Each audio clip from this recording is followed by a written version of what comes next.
Eu, como já disse, sou o Simão Gonçalves Toco, estou falando convosco. A todos os nativos do território português, no Congo português, nós somos portugueses e não somos estrangeiros. Embora entre nós alguns receberam uma educação estrangeira, não quer isso dizer que sejam considerados ou sejam chamados estrangeiros. Portanto, eu apresento-me a vós, meus amigos portugueses. Simeon Toko was a black African man born in 1918, and he had superhuman abilities similar to Jesus Christ. He was healing people, and he even summoned cherubim and seraphim angels to help defeat the Belgian army. As crazy as this may sound, this is a true story.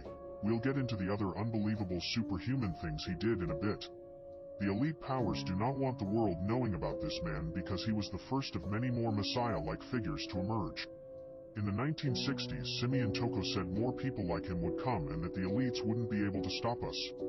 It is believed Simeon Toko was the first of the 144,000 described in the Bible. He was healing people and performing supernatural miracles. Some of the superhuman qualities Simeon Toko had was regenerating after attempts on his life, even if he was completely eradicated. One time doctors heard of the rumors of his mystical abilities of being immortal, and they removed his heart surgically to see if it was true. He woke up from the operating table saying, "Why are you persecuting me like this? Give me my heart back," leaving the doctors completely shocked. Simeon Toko was reaching people with his message, and the cabal attempted to silence him for lack of better words. Once they found out he had Jesus-like abilities, but no attempts on his life succeeded, and he just kept coming back. A man who couldn't be unalived. This is a true story that has several first-hand accounts and physical evidence that this man was immortal as well. There was a plan to unalive this immortal man named Simeon Toko in the ocean. The reason there were so many attempts on Toko's life is because the elites didn't want him here because he was a Messiah-like figure performing miracles and began gaining too much power in their eyes. He was a prophet of God. In the plane with Simeon Toko sat a Catholic priest and members of Salazar's secret police known as PIDEDGS, including the pilot and co-pilot. Their mission was to fly out over the Atlantic Ocean and, after about an hour's distance, push Simeon Toko into the deep sea. The moment the PIDE agents rose to subdue him and carry out their plan, Simeon Toko stood up and ordered the plane to stop. The aircraft stopped in mid-air. It stood still, not advancing an inch, nor rose or fell backward. The crew was stricken by panic. The priest could hardly breathe and hoarsely huffed out desperate prayers. Simeon lifted his eyes and hands towards the heaven, and after a short prayer he ordered the plane to move again. At once the plane started moving. The angels fought against soldiers in Africa. The supernatural man that emerged from the Congo named Simeon Toko summoned 1,000 angels to help defeat oppressive soldiers. On January 4, 1959, several witnesses attest to seeing multiple cherubim and seraphim angels holding off the Belgian army. Citizens of Leopoldville saw an army of about 1,000 angels, which they described as being non-terrestrials. They explained that these angelic creatures had very muscular bodies. These human-looking beings, with supernatural powers, were demonstrating an extraordinary force. For example, a witness saw one of them on the road sweeping a 5-ton truck with one hand. Belgian soldiers opened fire on these angels, but to no effect. The colonial army was in a panic and disorder. The angels disappeared as suddenly as they had appeared. According to the African natives that day, Simeon Toko had unleashed his army. Simeon Toko, immortal gene. When you talk about the word X-Men, the X represents Photo 51. Photo 51 was a picture taken in 1951 by Rosalind Franklin and Raymond Gosling that provided the picture that allowed the structure of DNA to be, discovered. The same year Photo 51 was taken was the year that Henrietta Lacks transitioned, and her cervix was taken from her, unknowingly to her and her family, by a doctor, because she was the first cell that they were able to document that was a mortal cell line. And an immortalized cell line is a group of cells that can continue to replicate infinitely. So all the biology books, mitochondria, cells, blood that you know to this day, that you studied in school, has everything to do with the studies of these HeLa cells, Henrietta Lacks cells, that they got in 1951. And one of the chapters was Nikola Tesla, Pete Peterson, and Nikola Tesla Black Ops. Yep. Is one of them is about Black Jesus, where the ascended being appearing in Africa. Yep. And I just want to know if you know any more information you would share with us. Yeah, the Black Jesus story. The Black Jesus story was probably one of the most shocking things I ever heard.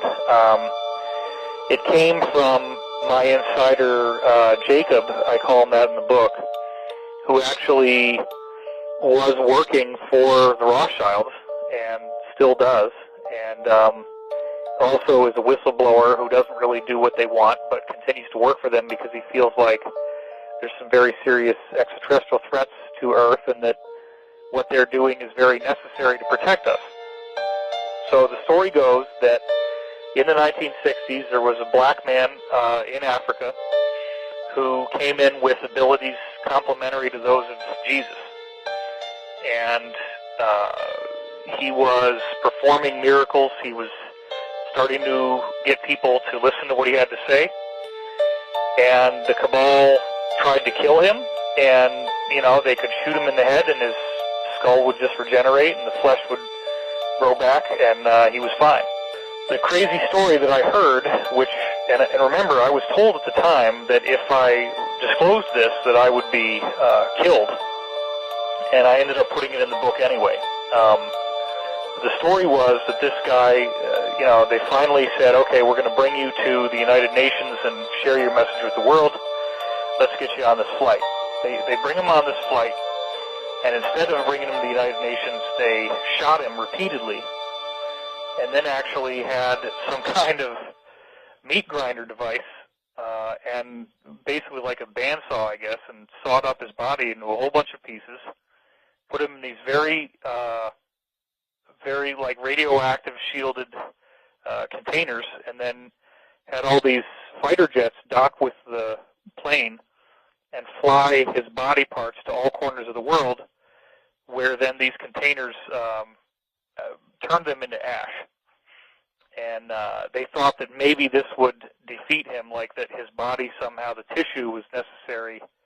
So if they destroyed all the tissue in all these places across the world, maybe they could defeat him. Well, he then regenerated in their offices and was fully fine, fully intact.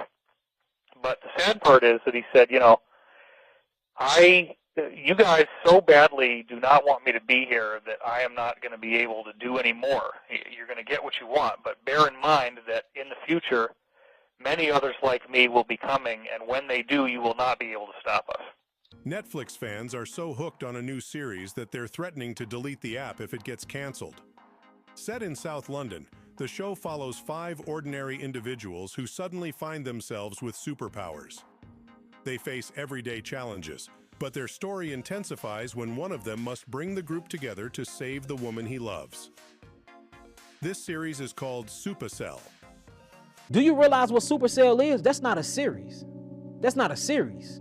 You know what that is? That's an observation. That is an experiment. See, look, my mom used to always tell me this. She said, the message is in the movie, get the picture. The message is in the movie, get the picture. So when you look at Supercell, notice it's called super. Super means to be superior, supreme, and a cell is a small thing that has organs in it, or organelles, right? So Supercell is this series based off of black people, so-called black people. Can't be nobody else because only so-called black people get sickle cell anemia. This is only a so-called disease that's prone to us, which I believe is truly a super power gene, but we've been made to think that this is something wrong with us, right? But in this specific series, anybody that had the sickle cell trait or had sickle cell, they had the ability to react with their environment and be activated to have supernatural powers. You see that? And guess what happened? All of the people with sickle cells were kidnapped by a white government, and they were either killed, experimented on, or they had MK Ultra done to them, and they came and they worked for the government agent to go get other people that had sickle cell anemia. Now peep the basis of it though. All of them was gangbangers, selling drugs, drug users in the hood. They did it all in poverty states. Same thing as cloning Tyrone. The same exact, look, they showing us this stuff in the movies, man. But like I was talking about with toxicity, we already went through that. Deficiency. A lot of us are very deficient in minerals, phytonutrients, macronutrients, carboxylic acid, not amino acids. All right. Now what happened is we are adapting now. We're adapting to this new simulation. The sun is fake. The water is contaminated. The air is contaminated. Earth have lost all its minerals. Now our next stage is what? Mutation. It's coming. The glow up coming, man, and it can't be stopped. And the reason why is because you cannot destroy melanin and you cannot destroy carbon. You can change the way it interact with itself in the environment, but you cannot get rid of it. We don't die, we multiply. We Elohim children, man. You gotta watch this movie because it's basically talking about the activation of the non-ether energy and the rise of the 144,000. So, as I was telling you before, the guy in the movie, his main character was named Michael, but he had a higher self. Your higher self is your Zohar body. Your Zohar body is connected to the epikinetic body, eco body, gematria body, and the electromagnetic body.